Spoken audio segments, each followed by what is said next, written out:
And while high winds have been a key ingredient of the devastating Los Angeles wildfires, and after a brief pause at the end of last week, they are forecast to intensify through the middle of this week. Now, it is certain to complicate the fight against blazes that are currently to be one of the costliest natural disasters ever in the U.S.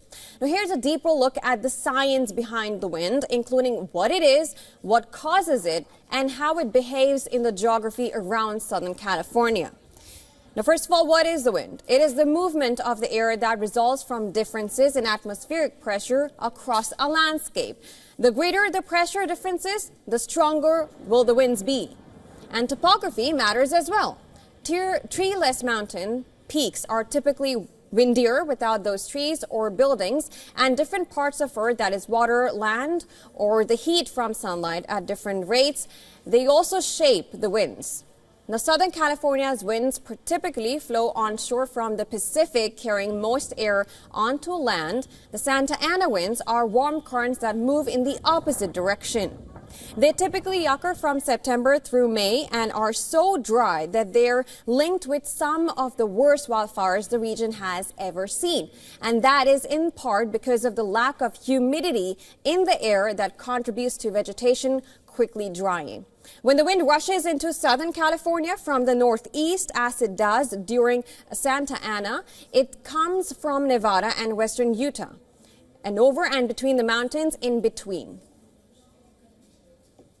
You have these mountains to the north and to the east, and what happens is the winds kind of butt up against those mountains. They kind of go over the mountains, and then they kind of come crashing down on the other side and accelerate as they do so. So it's not only those little gaps that we talked about earlier, between the mountains. The winds that don't go funneling through the gaps can also just kind of come riding up and over, almost kind of like a roller coaster, essentially. Now, as explained, now where the wildfires are burning, those winds contribute to the fire's speed and erratic movement, since air pressure is so much more variable in mountainous terrain compared to flatland. This is a graphic that goes through Wednesday morning, illustrating where we think the strongest winds are going to be in the Los Angeles area. The pink shading area here is 40 to 60 mile per hour wind gusts. And then the darker pink area here, just north of downtown. Unfortunately, this is pretty close to where those active fires are going on. This is where we could see 60 to 80 miles per hour wind gusts.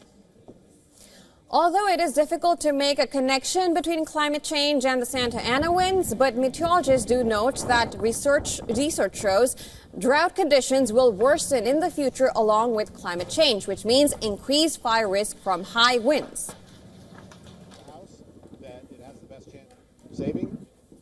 Heavy rainfall events can also be more intense because the atmosphere can carry more moisture. And interestingly, the same effect, the fact that the atmosphere can carry more moisture, also implies that it can actually extract more moisture from the vegetation and from the surface, and therefore also may make droughts more intense.